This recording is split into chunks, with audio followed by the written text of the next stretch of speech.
দেশে মূল্যস্ফীতি কিছুটা কমেছে। চলতি অর্থবছরের জুলাইয়ে সার্বিক মূল্যস্ফীতি কমে ৮.৩২% নেমেছে। এটি গত ৮ মাসের মধ্যে মূল্যস্ফীতির সর্বনিম্ন হার। আগের মাস জুনে এ হার ছিল ৯.১৬%। খাদ্য ও খাদ্য বহির্ভূত উভয় খাতেই মূল্যস্ফীতি কমেছে। মঙ্গলবার ১১ আগস্ট মূল্যস্ফীতির হালনাগাদ তথ্য প্রকাশ করেছে বাংলাদেশ পরিসংখ্যান ব্যুরো। বিবিএস এর তথ্য অনুযায়ী জুলাইয়ে খাদ্যপণ্যে মূল্যস্ফীতি কমে হয়েছে ৭.১৬%। জুনে এ হার ছিল ৮.৬০%। অর্থাৎ এক মাসের ব্যবধানে খাদ্যপণ্যে মূল্যস্ফীতি কমেছে ১.৪৪ পয়েন্ট।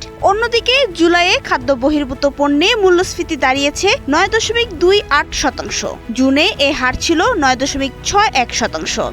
অর্থাৎ এ খাতেও মূল্যস্ফীতি কমেছে। বিবিএস এর পরিসংখ্যানে দেখা গেছে শহরের তুলনায় গ্রামাঞ্চলে মূল্যস্ফীতি সামান্য বেশি। জুলাইয়ে গ্রামের সার্বিক মূল্যস্ফীতি ছিল ৮.৩৬%। শহরাঞ্চলে এ হার ছিল ৮.২৪%। চলতি অর্থবছরের বাজেটে বার্ষিক গড় মূল্যস্ফীতি ৭.৫%-এর মধ্যে রাখার লক্ষ্যমাত্রা নির্ধারণ করেছে সরকার। নাবিলা রহিম, সময়ের আলো।